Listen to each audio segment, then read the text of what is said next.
Hey, it's Monty and Khalees from the Fabulous 413, and you're listening to us on the internet probably right now because this is a podcast. So, hey, maybe think about going to nepm.org and making a contribution to keep the Fabulous 413 in your podcast feed and also on the radio. Because, hey, it's the membership drive. Become a member. Because every little bit really does help, whether it's $5 a month, $10 a month, or more if you have the ability to give more. It helps keep all of the programs that we create on air and online, frankly. Maybe you just heard our recent conversation with Brian Henson from the Jim Henson Company. Or with Latif Nasser of Radiolab and folks from the IAU about naming a moon. Yeah. Well, a quasi-moon. A quasi-moon. Still counts. Right. Those are the kind of conversations we love to have. We like to focus on the 4 counties of Western Mass, but you could be listening to us from anywhere. Maybe you love these conversations and want to help keep them on your pod. And honestly, we love sharing them with you, and we love hearing how you interact with them. Like the folks who drove to go to the Lake Pleasant celebration, or the folks who contacted us to find good places to go in the Berkshires. Honestly, we're still working on that one too. There's so many things to explore in the Berkshires, it's so cool. And we want to explore them all, and we can't do it without your help. So, if you can, think about becoming a member and supporting what we're doing here on the Fabulous 413 by going to nepm.org right now. Or maybe yell at your phone and they'll do it for you. Yeah. Hey, Siri, go to NEPM. Will she do that? I mean, she probably will. You can yell at Cortana too, and then she'll do it, but I'd rather not. Is that like a coffee with milk in it? No, that's cortado. Ah. I love those. They're the best. I do too, actually. Yeah. And there's a lot of things that we can give you for those contributions. If you head over to nepm.org, you can see the full selection of things that you might get for becoming a new or sustaining member this week. Thanks so much for your support, and on with the show. NEPM's podcasts are funded by Armbrook Village Senior Living in Westfield, with support services designed to help seniors age in place, including a Compass Memory Support Neighborhood. More at armbrookvillage.com. The Fabulous 413 podcast is funded by Northeast Solar, offering solar options, energy security, and solutions for the local community. Learn more at northeast-solar.com.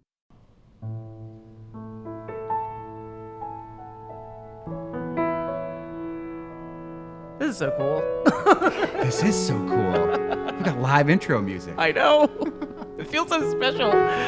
Welcome to the Fabulous 413. I'm Khalees Smith. And I'm Monty Belmonte, and we are back at Mass MoCA in North Adams, and we are back at the Fresh Grass Music Festival. Fresh Grass is produced by the nonprofit Fresh Grass Foundation and features a diverse lineup including some of the best in grassroots music, from traditional masters and iconic trailblazers to new musical discoveries. The very family-friendly experience that brings the entirety of the Mass MoCA campus to life with music on indoor and outdoor stages and in museum galleries is back.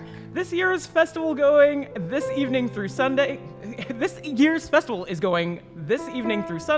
and features Molly Tuttle and Golden Highway, Shaky Graves, The Devil Makes Three, Drive-By Truckers, Bella Fleck, our friends from Franklin County and Cloudbelly, Steel Pulse, Hungai, Northampton's Norma Dream, and so many more. Norma Dream. Yeah. Yeah, I've seen them before. Being as this is Live Music Friday on the Fabulous 413, we'll hear live music from Studio 9, where we are right now, across the street from Mass MoCA at Porches.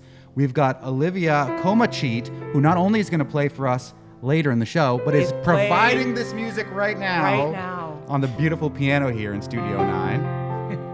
We'll also have Billy Luther, who is a filmmaker who Olivia has made a score to the film for.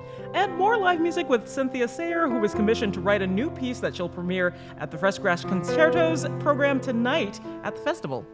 But we begin with an overview of the festival with some of the folks behind the scenes. Oli Chanoff is the director of programming for the Fresh Grass Foundation and a lead programmer of the festival who books all the bands. He's also an associate curator of performing arts at Mass MoCA. Hello. And we're also joined by Rachel Chanoff. She's curator of performing arts and Mass MoCA. Thank you so much for joining us. Who happens to be Oli's aunt. But first, let's thank Olivia Komachit, who we will hear a little bit later in the show, for improvising our theme music today. Thank you so much. It's got to resolve, or else everybody will be waiting. It'll be a cliffhanger, like the movie, I'm sure. This Fresh Grass Festival is a wonderful piece of what Mass MoCA has to offer in the calendar of Mass MoCA time, which I've now started to mark at least every other summer by summer begins with Wilco and summer ends with Fresh Grass. But summer ends with Fresh Grass every summer. now? How many years has this Fresh Grass been going on? That's such a good question. Oli? I think that this is our 13th festival. It's so weird when you do something so Yeah. often that you lose track. Well, and we lost a year, as Right. everybody did. Yeah. But and then you get old and you're like, I don't know and what then year it is, who I you am. can't catch up. Exactly. That's what happens to me. Yeah, with our first one was 2011, and so it's been every year other than 2020. Wow. Yeah. When did the commissions come about, or have the commissions always been a part of it? The commissions have been a part of it since either the second or third festival, I want to say. It's something that very early on became a big part of the festival. It's a big part of what Fresh Grass is about, giving opportunities to artists, not just on stage, but opportunities in other ways to develop their careers. So hiring somebody giving somebody some support to make something new and then giving them a place to go and perform that in front of people, that was something we, decided we wanted to start doing very early on. So, yeah. And that totally aligns with the ethos of Mass MoCA, because what we feel is one of the most important things at Mass MoCA is our residencies and workshops, because work is actually being made by artists there all the time. And we feel like Mass MoCA is not only a platform for performance and cultural living room for our audience, but it's a place where artists can dig deep and be supported in the creative process, in every moment of the creative process. So commissioning it, Fresh Grass just is part of that ethos extended. Yeah, it's like every time that you're at Mass MoCA, you get to walk through like active, living, breathing artist space, like in the terms of creation and the final product. And it's just really cool being able to move through the campus like that, and seeing some of that work come to a festival is doubly awesome. Yeah. Yeah, it's really excellent. And I wonder, from the commission standpoint, is it you looking for a person, looking for a theme? Are they looking to be commissioned to work on something? How does that process work, or is it different for every commission that happens? It's primarily we're looking for artists who we think are going to do something interesting and who would benefit from this kind of opportunity. But it's us actively seeking people out, and it's often people we've worked with before who we've had at the festival or we've seen somewhere else, and we thought this person's fantastic. I bet they'd do something interesting. Then do you say, do you have an idea? Yeah, we have different kinds of commissions. So there's like Olivia is part of the Fresh Scores program where people are making, this year actually for the first time, making new short films and then working with a musician to make a score to that film and then perform that live to a screening of the film. That's what's happening tomorrow. Which is exciting. So in that case, prior to this year, we were always working directly with musicians and asking them to score an existing film, to make a new score to something that is there. This is the first year we've asked filmmakers to make new work. But that's very specific, right? So in the past, it's always been like, oh, this person, this musician seems like they'd do something really interesting, and we ask, do you want to do that? The other commissions we do, they're different kinds of things. Later today, we have the Fresh Grass Concertos program. Cynthia Sayer, who's going to be on the show in a bit, is part of that, along with Bella Fleck is doing one, and John Reichman, who's wonderful. He's here with his band, the Jaybirds, this year, and he's been to many Fresh Grasses. That's a longer form piece. And that's just about who's an artist who is going to do something interesting with this format. The premise there is take the concerto form, the kind of classical form of the concerto, give it to a string band artist and see what they do with it. And people have come up with all kinds of different things. So it's really about working with artists who we think are going to do something fun and interesting. Speaking of artists that you've worked with before versus like new artists, this lineup is, I think, a really interesting juxtaposition of those two things. Am I saying this because I'm super psyched to see Hungai again? Maybe. Late tonight. Really late tonight. Absolutely worth it. But can you talk a little bit about like some of the older acts that have come back versus the newer folks that we're going to see, and include like, you have a whole other stage for like smaller sets and smaller bands too, which is, I think, really lovely and totally in spirit. Yeah, sure. And no, I appreciate that you recognize that. We do have certain artists who come back every year or many times. And Fresh Grass has kind of grown very organically, and part of it it's really focused on the artists in a big way. And so there are folks who just sort of have become part of the family, who come every year, and we say, what do you want to do this year, you know? So there's always those who come back. And then there's certain artists who who aren't necessarily coming every year. Maybe they're not touring every year, or they're not, but they're, you know, they're just sort of our old favorites, where they always put on such a great show. We know the Fresh Grass audience loves them. So artists like Devil Makes Three, they're coming back. They're one of my favorite bands in this realm, and like every time I've seen them here or elsewhere, it's just an incredible show. They're just such great performers. They're a really fun band, and they embody something really specific about Fresh Grass and what we want the audience to experience. So, you know, Devil Makes Three comes back every year. Bela Fleck has been back many times. He's doing some new things this year. He's here with this great trio. Allison. Yeah, Alison Brown is back every year. So there are these artists who we bring back every year, and then it's always a matter of, you know, the lineup is a big mix, right? We start with there's always a core of bluegrass, and then kind of American roots, and then global roots traditions, and so it's an interesting thing to put together and try to balance it in a way where the audience experience is they're going to get some stuff that they're expecting, and they're going to get a lot of really exciting surprises and juxtapositions of different kinds of music that maybe you wouldn't see at another festival. That is Ole Chanoff, who's the Director of Programming for the Fresh Grass Foundation, the lead programmer for the Fresh Grass Festival, which begins this evening at Mass MoCA in North Adams. We're also joined by a person who also happens to be Ole's aunt, and with the same last name. Rachel Chanoff, who's the Chief Curator of Performing Arts at Mass MoCA. As I mentioned, this is part of now what feels like the cyclical calendar of the year for people in the area. I think it brings in the seasons. Anything else interesting that is on the horizon, or that you've helped to incubate in the same way that these commissions have happened, either in the year that is slowly winding down, or to expect in the next year that you feel comfortable sharing with the audience? Yeah, absolutely. And I think just to echo Ole, the intent at Mass MoCA is to be a place where audience discover new work, but also discover the new work of old friends and artists that they love. And on the flip side, artists feel like it's their home.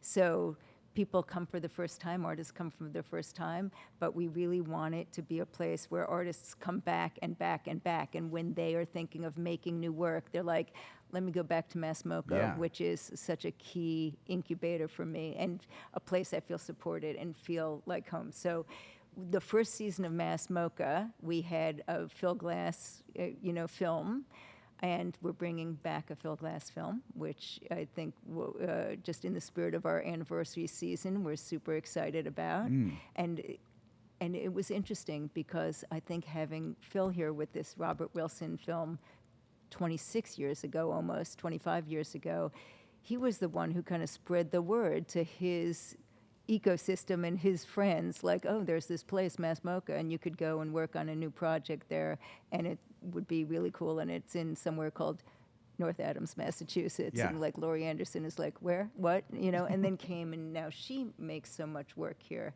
So I don't know how much I'm allowed to say, but we have like 6 great residencies with some mix of artists who have been here before, like Michelle Dorrance, and artists who have never been here, like David Roussev. And so we have really, I think, potent mix of people making new work, both artists who are at the, are very well known on the landscape, and artists that people just come and discover.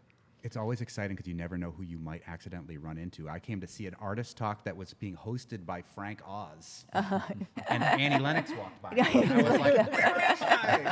And it was here in North Adams. Exactly. So that's always really exciting. Yeah. Before we let you go and talk to some of the folks that you've brought into your festival, I want to ask you about the instrument check. Because that's not a thing that people see on festival lists, but like, is it like basically kind of like an instrument clinic? Like you bring your guitar, somebody will check it out, make sure it's doing okay. The instrument check is we encourage people to come with their instruments because there's a lot of impromptu jamming going on, and that's a bluegrass festival thing. Right.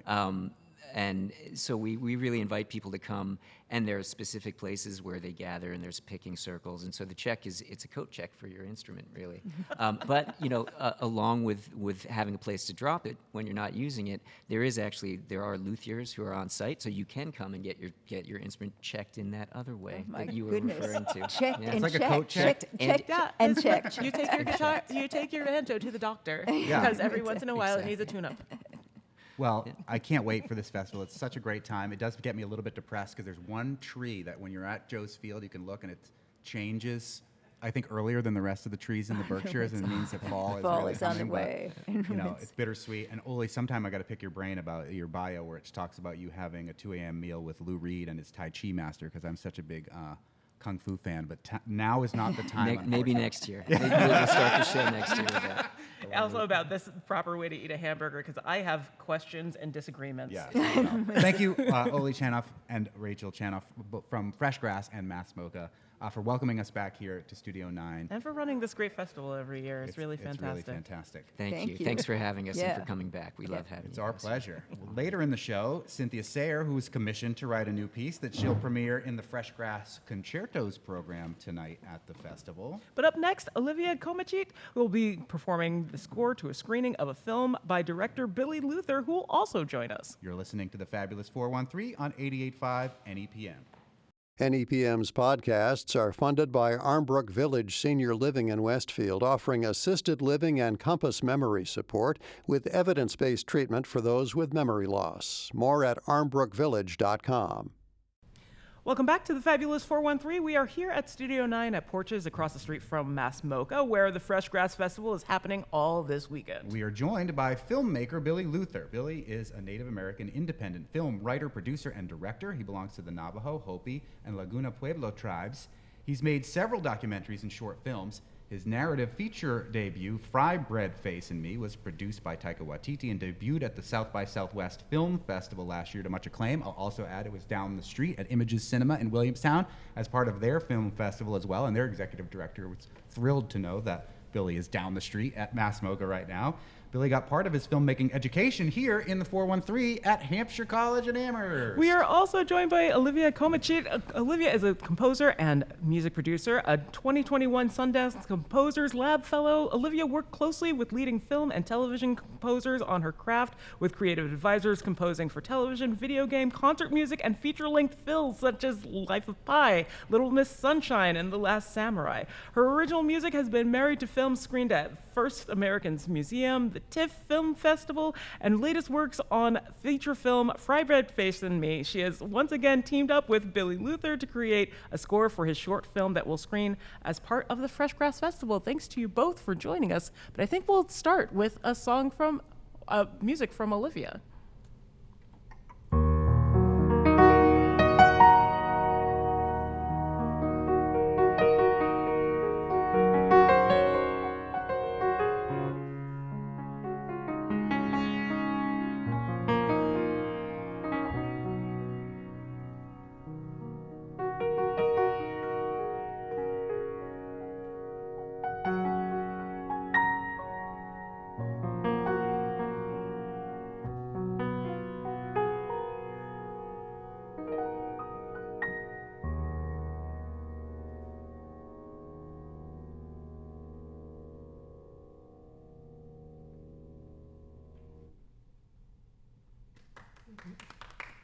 That is Olivia Komachit, who has scored a new short film by Billy Luther, who also joins us here at Studio 9 at Mass MoCA as part of Fresh Grass. Olivia was also kind enough to do our intro theme music improvised earlier. So awesome. Very awesome.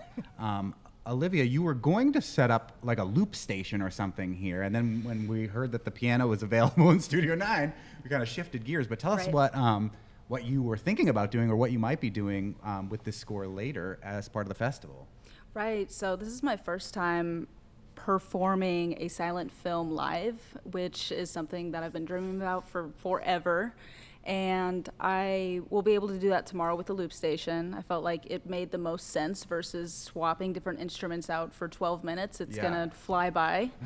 And so, same situation with today. I remember being at Studio 9 a couple years back, and there was a grand piano, and luckily it's still here. Nice. So, How did you two start collaborating? Because this is the second time or more? Billy? This is the second time. As you could see, this is why I want to work with Olivia as much as I can. I first was introduced with Olivia's work through social media. I think a lot of people were posting, reposting some of the guitar riffs and playful things that she would perform on social media. So I immediately messaged you. I friended you, messaged, and said, "Hey, we got to work together somehow." And I was developing Fry Bread Face and me, and already knew that I wanted to work in some way. And I gave Olivia a scene, and I said, "This is what I want you to, create something very, magical and beautiful." And Olivia, you'd Yes. already worked on scores previously? a little bit. I will be totally honest and say that Billy messaged me, and he was one of the main forefront people that got me into score composing for a long period of time and transitioned over to live performance. And so I feel like DMs were kind of thrown back and forth, but I always got a good vibe from Billy, and he would message from time to time and just support me on the internet. And we were able to work on Fry Bread Face, and we're always kind of touching base off and on. I love his work too. And so, it just kind of naturally ended up happening in a good way. Billy, you've done work in documentaries and fiction and long form and short form. The film that's going to be shown here is short, but is it more documentary or more fictional? And how do you feel shooting either type of film? Yeah, this is Kenji, which is premiering here, is a short documentary about a Japanese photographer who came to the Navajo Nation. He was obsessed with cowboy and Indian movies, and he just was fascinated, as a young boy. So he came in his 20s to the Navajo Nation and stayed since. He still lives and married a Navajo woman, but he came to acclaim because he started documenting the Navajo code talkers from World War II. And he spent over 40 years, with this project. And so this is a documentary that kind of explores his life through these photographs. But like you said, navigating both fiction and documentary is, just seamless. With Fry Bread, I approached that film in a very verite way. Working with first-time actors. Just kind of being in their world and letting them do, what their mannerisms or gestures that they were doing, little quirks that the kids had. So I think that the experience of documentaries helped, just ease that, but also it was a very organic. We've mentioned Fry Bread Face and Me so many times. Can you tell us a little bit about that story if people aren't familiar with it? Yeah, Fry Bread Face and Me is set in the 90s. It's a coming-of-age story about this young Navajo boy who grew up in an urban environment and goes to the Navajo res to his grandmother's ranch for the summer. And that was an experience that I had growing up. I lived in California. I'm multi-tribal. So my summers would be spent on, different reservations, a month here, a couple weeks there. And just being, in the 80s, in 90s as a kid, being on the res with no running water, no electricity, you find those cousins and connections with family. You made your own kind of imagination in that world that you were living in. And it was just something that was a story that was so close to home. And it's really my story, But, there's elements that were fictionalized, as a film. But, the joy and humor of being indigenous, is so important because that was something I didn't see growing up. A lot of the stories of Native American are, tragic and, historical and, just wanted to have fun. I really wanted to laugh. Yeah. We're speaking with filmmaker Billy Luther as well as composer Olivia Comachit, who was kind enough to play with us, who scored a new film by Billy Luther, that you can see as part of the Fresh Grass Festival at Mass MoCA in North Adams this weekend. Both of you are Indigenous creators. Olivia, talk about how that factors into when you're working with Billy, as opposed to maybe if you're working with somebody who's not from an Indigenous background. Does that influence the way that you're going to approach a project? I feel that music ultimately is a universal language, and it's really hard to explain. What comes up when I'm approaching each project is very different. A lot of times it's subconscious, and I'm trying to put myself in a place where I am merely being a vessel and seeing what comes out and just taking a back seat for the most part. And so working with Billy's film so far, it's so easy to do that because the cinematography, everything that goes into the filming, I have very little knowledge of, but I do feel a lot of feelings, and that's all I need to create what I need to for the music portion. Do you feel, like you were talking about bringing in a lot equipment to make loops for this one and working with like Ableton earlier. Does analog versus digital for each film that you work on influence how you create your scores?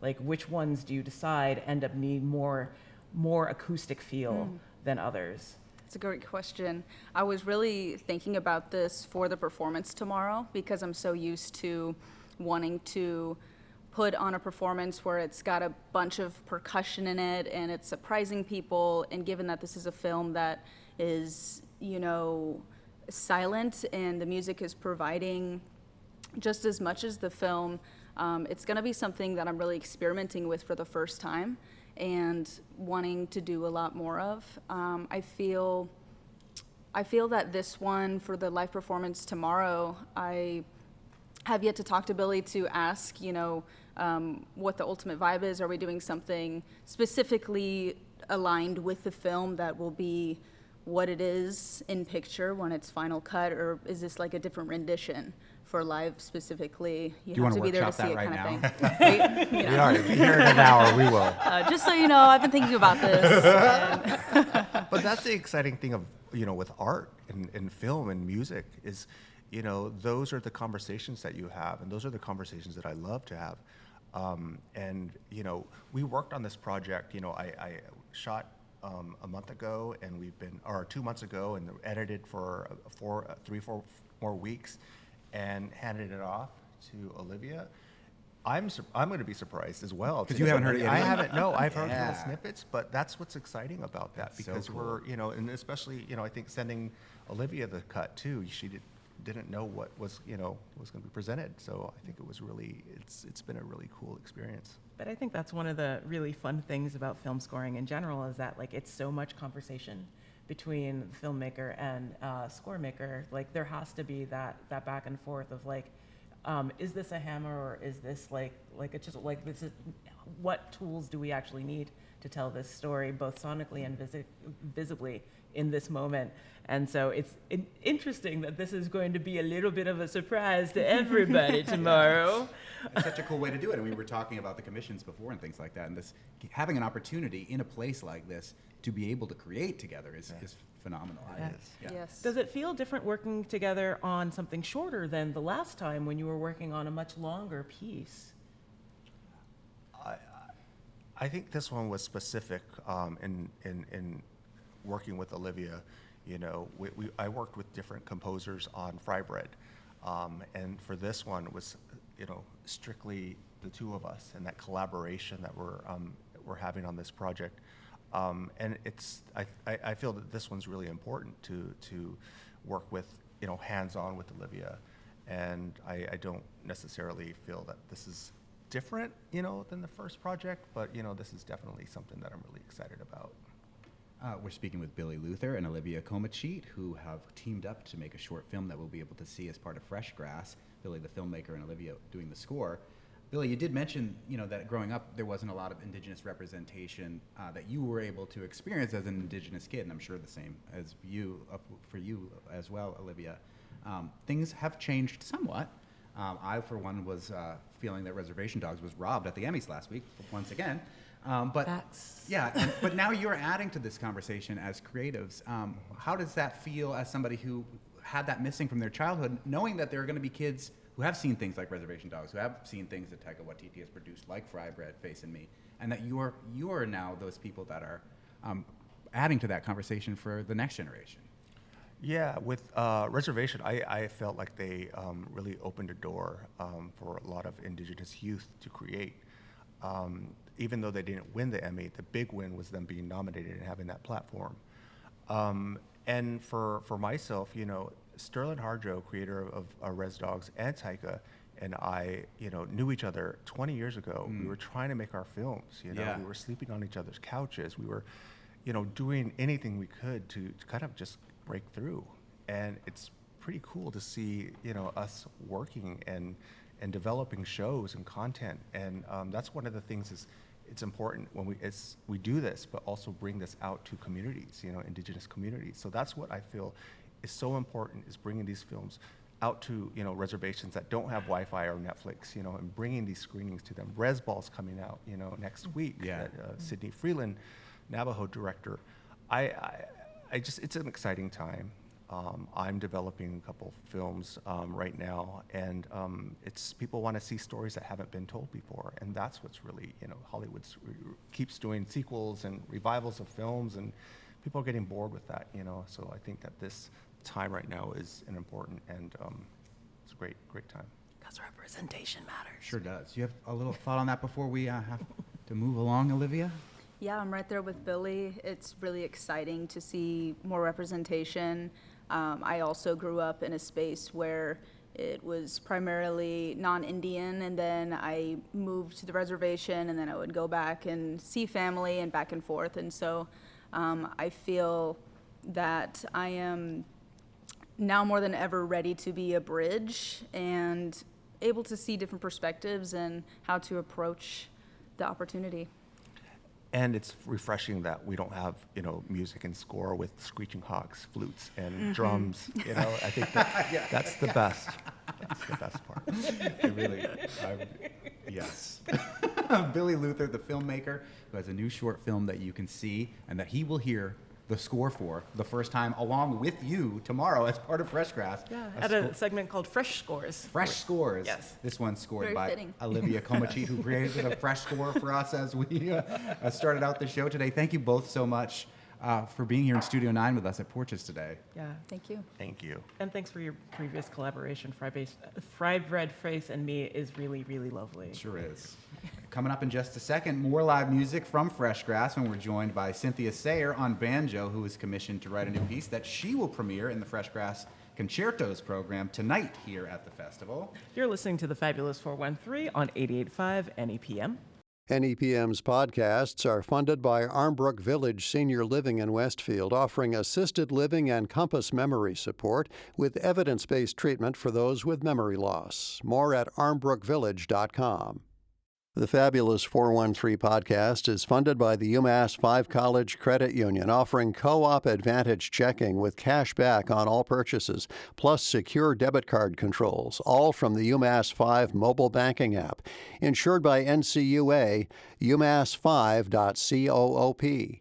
Welcome back to the Fabulous 413. We're broadcasting from Studio 9 at Porches across the street from Mass MoCA, where the Fresh Grass Festival will kick off this evening. And we are joined by multi-award-winning instrumentalist, vocalist, band leader Cynthia Sayer, who is by all accounts one of the top plectrum banjoists in the world today. Winner of the 2023 Steve Martin Banjo Prize and an inductee into the American Banjo Hall of Fame, Sayer is the first plectrum banjoist to appear on the cover of International Musician magazine, the first banjoist to win the 2019 Bistro Award and 2018 Global Music Awards. And in 2018, she was the first four-string jazz banjoist to be featured artist at the Newport Jazz Festival. She was also a headliner at the New Orleans Jazz and Heritage Festival, and most recently, she was commissioned to write a concerto for this incarnation of Fresh Grass this year here in North Adams.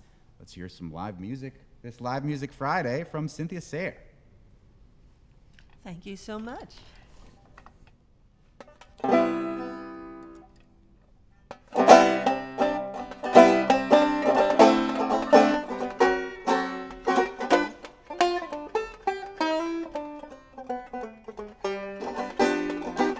I know why I've waited faded. Know why I've been blue. I prayed each night for someone who's exactly like you. Why should we spend money on a show or two? No one does those love scenes exactly like you. You make me feel so grand, I want to give the world to you. You make me understand each foolish little scheme I'm scheming, a dream I'm dreaming. Now I know why Mama, why she taught me to be true. She meant me for someone who's exactly like you.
Cynthia Sayer, who has been commissioned here in the commissions that we talked about earlier in the show at Fresh Grass at Mass MoCA, and will debut that concerto tonight, right? Is that correct?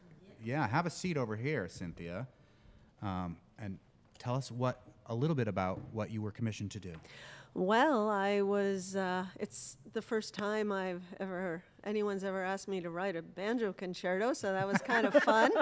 And I basically used it as a springboard to just do just what I wanted without kind of let it flow and do something a little out of my own wheelbox. My style is very much rooted in the hot jazz 20s, 30s, 40s style. Love it. But I did not restrict myself to that for the concerto. And it's called the All in Good Time Concerto. And the movements, the first movement is called Indecision, the second one is called Mystery, and the third one, which is kind of symbolic of the whole project, is called Why Not? That's a great attitude. You play a four-string banjo. Yes. Do you want to talk about the plectrum as opposed to the other two forms of banjo? Sure. Well, most people are more familiar with five-string banjo. There's a much bigger world of five-string music out there, and there's a different branch of banjo. There's actually a whole banjo family, which maybe banjo players know about. There's 6-foot-tall banjos, little piccolo banjos. There's a whole world of them out there. But the three main kinds today are the five-string banjo and the tenor banjo and the plectrum banjo. Those are the three kind of main survivors. And the early jazz instrument, the original fretted instrument of jazz, is the four-string banjo. And one of the main differences between five-string and four-string is I don't finger pick. I use a flat pick like you'd see on a guitar. Oh, wow. And the tuning's different, but mostly the approach is very, very different. And of the two four-string banjos, tenor and plectrum, tenor is far more well-known. And in fact, when you say, oh, I play jazz banjo, people often say to me, oh, then you play tenor. And I actually don't. I play the plectrum. There are historically great jazz banjo stars on both of them. The tenor tends to be more associated with jazz, and the plectrum tends to be more associated with more like vaudeville-y, Eddie Peabody, flashy kind of stuff. But the reality, both historically and today, is that, of course, both do both, and it depends what you want to do with it, so it's up to the player. And now I want to talk to you about your specific banjo because it's got your name on it, and we're on radio, so people can't see how beautiful it is. But thank you. It's got like all of these interesting components to it. It's like it's got a back, which like doesn't often happen with banjos, and like this guard is really neat. It's gorgeous. Can you talk about this particular banjo Sure. also? Well, you just said something which is very interesting to me because you said, oh, there's a back on it, which we don't normally have. In my world, there's always a back on the banjo. It's like when people say North Adams is so far away. It's not far away if you live here. Fair enough. But it has very much to do, again, with the different genre styles. And most four-string banjos, you know, in my world, we play with drums and horns and reeds, and it's a very different kind of thing. So we don't want that sound deadened against our skin or our clothing. And so it's pretty common to have a resonator. Not all banjos have resonators, and even in the four-string world, there's plenty that don't, and plenty that have that kind of dynamic power available without it. But for the most part, the vast majority do have a resonator. And, you know, this particular banjo, I was a proud endorser of ohm banjos, which is the kind that I play for many years. They're recently sold to gold tone banjos, so I believe you can still find some excellent ohms there. But this one, I kind of took off a lot of stuff on it. There were all these flanges, this metal around, the round part of it is called the head, and I took off all this decorative metal, and I took off the wood, and the guy at Ohm Banjos was not thrilled because, and the resonator, I took it all off, you know, because they sell these things, you know. But it made it smaller and lighter weight. And if there's one thing I know about banjos is they are very heavy. And since we are on radio, I will say, you know, I'm 5'4". I weigh 110 on a good day. And banjos are really heavy for me, and especially the vintage instruments. There are some that I love. I think they sound fabulous, but I can't play them. I can't pick those suckers up. They're too heavy. I don't want to end up, you know, like not being able to walk. Not a thing your parents considered when they gave you the banjo to start learning. That's right. Cynthia Sayer has been commissioned to do a concerto that will debut tonight here at Mass MoCA at Fresh Grass in North Adams. Would you do us the kindness of playing us out at the end of the show? Oh, I'd be happy to. Let's see. I played something a little jazzy. I'll do something a little more melodic here. Why don't we do the outro while she gets ready to go over there, and we'll have her play us out to the rest of the fun drive. Next week on the Fabulous 413, it's officially fall, so we'll celebrate the season with a live show from Namkig's Pumpkin Show. Plus a new book from East Hampton author Jedediah Barry about the significance of names, the return of the Northampton Jazz Festival, clowning around in the corn maze in Sunderland at Mike's Maze, and the 30th birthday of one of the area's oldest breweries, BBC in South Deerfield. Take it away, Cynthia Sayer here from Studio 9 at Porches at Mass MoCA as part of Fresh Grass. Grass. See you next week.